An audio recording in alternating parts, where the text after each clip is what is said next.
Hello guys. अब हम अपना मैनुअल टेस्टिंग का चैप्टर नंबर 4 का पार्ट सेकंड करेंगे। इसके अंदर मैंने पार्ट 1 के अंदर आपको बताया था कि सॉफ्टवेयर डेवलपमेंट मॉडल हम कौन से करने वाले हैं, जैसे कि वाटरफॉल हो गया, स्पाइरल हो गया, वीएनवी हो गया। और इसी तरीके से एक जो टेस्टिंग का फेज़ होता है, इसका एक अलग से जो क्वेश्चन हमसे पूछा जाता है वो है STLC का, उसके बारे में देखेंगे।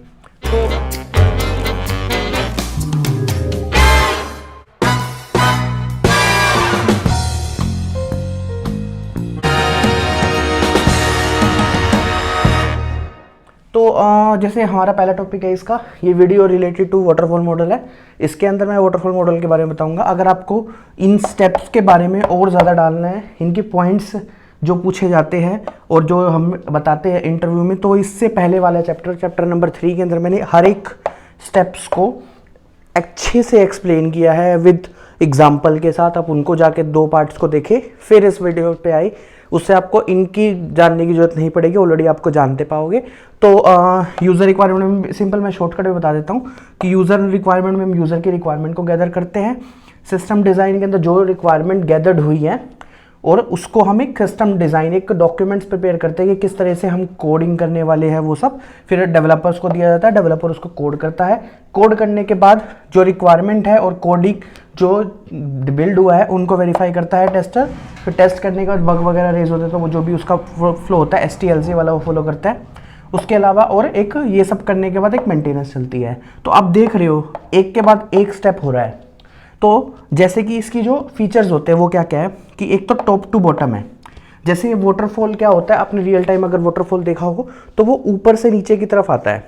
जैसे टाइगर फॉल एक बहुत ज़्यादा इंपॉर्टेंट जगह है, उत्तराखंड का पार्ट है, तो उसके अंदर एक वो टाइगर फॉल देखने को मिलता है। तो वो इसी तरीके से यूज़र रिक्वायरमेंट, ये सारे मॉडल्स ऊपर से नीचे पानी की तरह बहता है, तो इसलिए इसका नाम वाटरफॉल मॉडल है।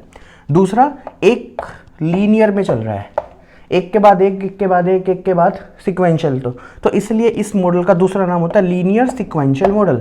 सब चीज़ लाइन में चल रही है और सिक्वेंशली चल रही है। और दूसरा, इसके अंदर जो रिक्वायरमेंट एक बार बना दी गई है उसको फ्रीज कर दिया जाता है, उसमें कोई बदलाव नहीं होता। जो आज इसका जो आजकल यूज़ करते हैं वो अजाइल है, जिसके अंदर रिक्वायरमेंट हम चेंज भी होते रहते हैं, डिज़ाइन वाले उसको चेंज भी करते रहते हैं। इसके अलावा इसके अंदर है ना, इसका बेनिफिट क्या है, रिक्वायरमेंट अगर फ्रीज कर देते तो हमको पता होता है कि हमें एक बिल्कुल क्लियर अप्रोच पता होती है कि हम क्या करने वाले हैं, और एक बिल्कुल कॉन्क्रीट मैनर में, बिल्कुल ठोस मैनर में हमें पता होता है कि हमें क्या बनाने वाले हैं, तो उसकी पूरी डिटेल होती है हमारे पास। इसके अलावा कोई भी एक फेज़ दूसरे फेज़ को ओवरलैप नहीं करता। ओवरलैपिंग ना होने की वजह से कोई भी एक दूसरे को अड़चन नहीं पैदा करते।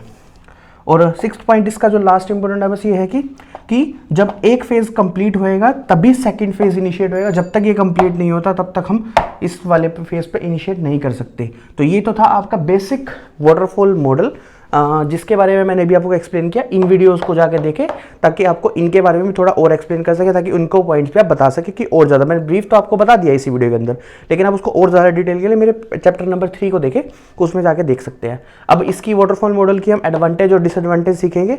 तो इसकी जो एडवांटेज और डिसएडवांटेज है वाटरफॉल मॉडल की, एडवांटेज को पहले पढ़ते हैं। एडवांटेज में देखो, मैंने आपको भी बताया कि एक लीनियर सिक्वेंशियल अप्रोच होती है। शुरुआत में ही हर चीज़ को डॉक्यूमेंट्स बना दिए जाते हैं, हर एक फेज़ के एसोसिएटेड डॉक्यूमेंट्स बनते हैं। तो इसकी जो एडवांटेज है इसका क्या है कि डिसिप्लिन रहता है बिल्कुल, पहले स्टेज से लेके आखिरी स्टेज तक। जब तक मेंटेनेंस नहीं हो जाती तब तक बिल्कुल डिसिप्लिन्ड वे में, सब हायरार्किकल वे में चलता है।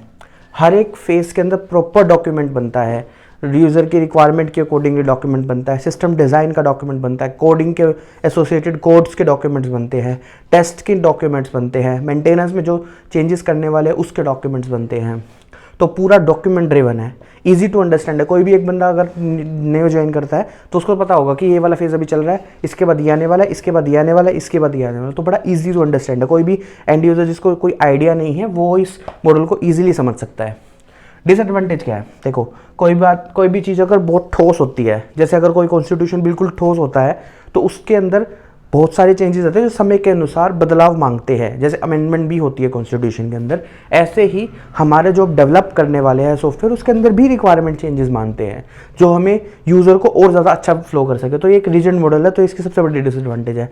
दूसरा, अगर बाई चांस कोई बहुत बड़ा बग फट गया जो यूआई का बग है, जो हमारा फंक्शनैलिटी को ब्रेक कर रहा है या फिर कुछ ऐसा कर रहा है जो हमारे यूज़र को फ्लो को बेकार कर रहा है, तो यूज़र की जो एक्सेप्टेंस है वो ख़राब कर रहा है, तो वो हमारा भी डिसएडवांटेज की तरह एक्ट करता है। कोई भी चेंज एक्सेप्ट नहीं होता बीच में। अगर क्लाइंट बोल दे कि मेरे को थोड़ा सा चेंज करना है, मान लो फीचर को यहाँ पे होम बटन लेफ्ट में लिखा है उसको मैं राइट में करना चाहता हूँ, ये एक्सेप्टेबिलिटी नहीं है, तो no change acceptance by client, जिसकी वजह से क्लाइंट भी कभी बार खुश ना खुश जैसा फील करता है इस मॉडल के अंदर।